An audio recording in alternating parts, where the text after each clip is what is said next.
Hello students, कैसे हैं आप सभी लोग। होप सो आप लोग बहुत बढ़िया होंगे। स्वागत है आप सभी स्टूडेंट का ज्ञान सागर क्लासेस में। तो चलिए स्टूडेंट, आप लोग अपनी तैयारी कर रहे हैं। कल का पेपर आपका जो स्ट्रेटेजिक फाइनेंशियल मैनेजमेंट का पेपर नंबर 14 होने वाला है। मैं आप लोगों के लिए अब एक क्विक रिकैप छोटा सा मैं लेकर के आया हूं रिगार्डिंग टू कि कौन कौन से इंपॉर्टेंट टॉपिक हैं या कौन से टॉपिक से रिलेटेड क्वेश्चन आपको कल देखने को मिल सकता है। जो मेरा अपना एक गैस है वो आपके साथ मैं शेयर कर रहा हूं। होप सो आप लोगों की सारी पढ़ाई पूरी हो चुकी होगी। अब बिल्कुल एंड टाइम पर आप क्या चीजें कर सकते हो या किन चीजों पे फोकस करना चाहिए या बहुत क्रक्स बातें जो हैं वो मैं आपके साथ यहाँ पे डिस्कस कर रहा हूँ। मींस अगर ये वाले क्वेश्चंस जो मेरे को एक्सपेक्टेड है कि कल के एग्जाम में आपको देखने को मिलेंगे तो मैं आपके साथ शेयर कर रहा हूं। आप लोग जरूर से इन चीजों को जरूर से देख के जाना, क्योंकि इससे रिलेटेड सवाल आपको इस एग्जाम में देखने को मिलेगा। तो चलिए स्टार्ट करते हैं अपन।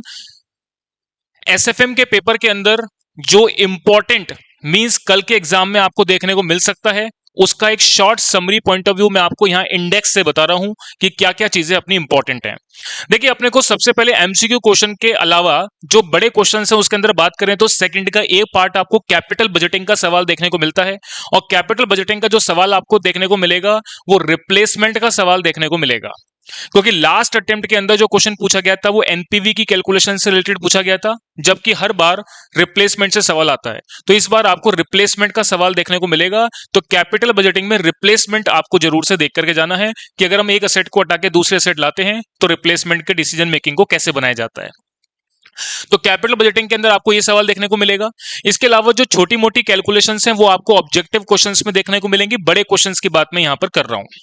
इसके बाद अगला चैप्टर आपका जो है वो risky proposal for investment decision के रिगार्डिंग है। यहां पर आपको इस बार कंफर्म क्वेश्चन मेरे हिसाब से डिसीजन ट्री एनालिसिस का सवाल देखने को मिलेगा। डिसीजन ट्री का सवाल काफी टाइम से नहीं आया है, इंस्टीट्यूट का फेवरेट क्वेश्चन है। एक अटेम्प्ट छोड़ के एक अटेम्प्ट या कई बार हर अटेम्प्ट के अंदर पूछता है, तो पिछले एक दो अटेम्प्ट से नहीं आ रहा है। तो इस बार के लिए इंपॉर्टेंट जो है वो डिसीजन ट्री एनालिसिस का सवाल हो सकता है। इसके अलावा अगर हम बात करें सेंसिटिविटी एनालिसिस का क्वेश्चन लास्ट टाइम आ गया था। मोंटे कार्लो सिमुलेशन जनरली हम कॉस्टिंग में देख लेते हैं, तो ये इंस्टीट्यूट का फेवरेट नहीं है, नहीं भी आता है। तो आपके लिए डिसीजन ट्री एनालिसिस मैं आपको बता देता हूं, ये इंपॉर्टेंट है, ये जरूर से आप देख के जाइएगा। इसके बाद हम बात करते हैं लीजिंग के अंदर। तो लीजिंग के अंदर एक लेसर का पॉइंट ऑफ व्यू है, एक लेसी का पॉइंट ऑफ व्यू है।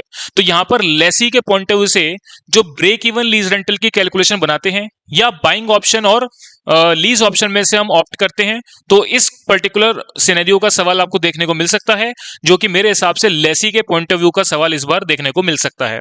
तो ये लेसी का पॉइंट ऑफ व्यू जरूर से आप इसमें देख लीजिएगा।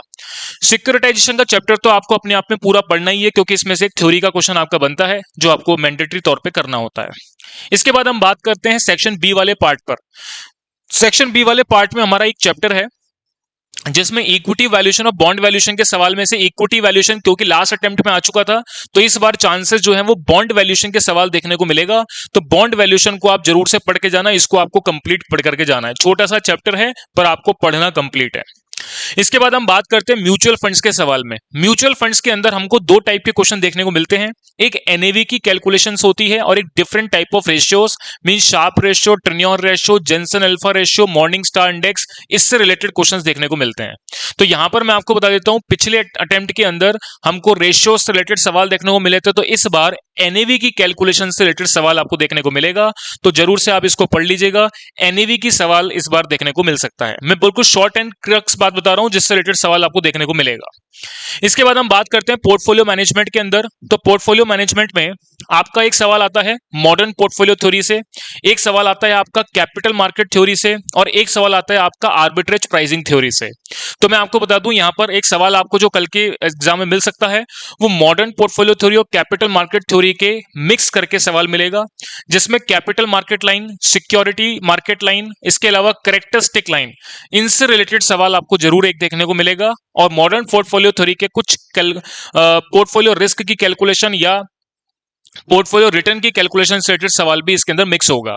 तो पोर्टफोलियो के यहाँ पे दो सवाल देखने को मिलते हैं। एक सवाल मैंने आपको बता दिया, इन दो में से आपको सवाल मिलेगा देखने को।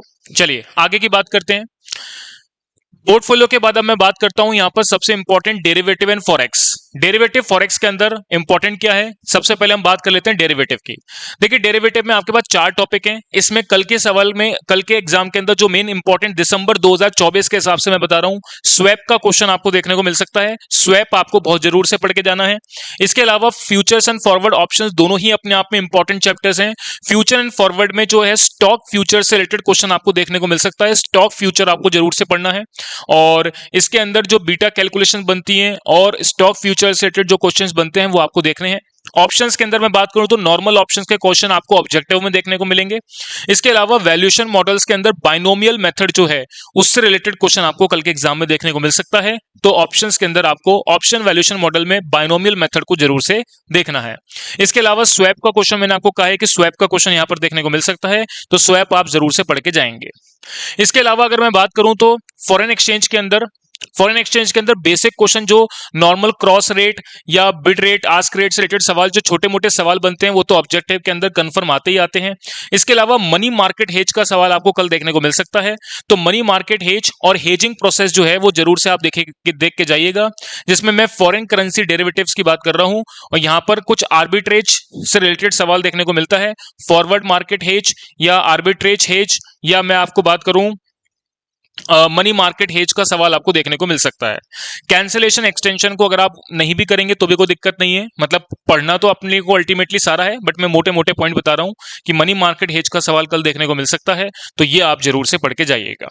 देखिए ये मैंने सारे सेगमेंट सिनेरियो आपको बता दिए कि किस तरीके के सवाल आपको इस बार एग्जाम में देखने को मिल सकते हैं। ये मेरा जो एनालिसिस है, ये पास्ट एग्जाम क्वेश्चन पेपर्स जो इंस्टीट्यूट के मॉडल क्वेश्चन पेपर्स हैं उसका एक एनालिसिस करके मैंने अपने हिसाब से यहाँ पर चीजें आपको बताई है।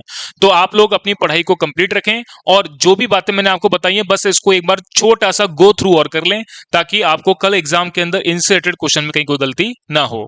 चलिए स्टूडेंट्स, अब आप अपनी पढ़ाई पर ध्यान लगाएं।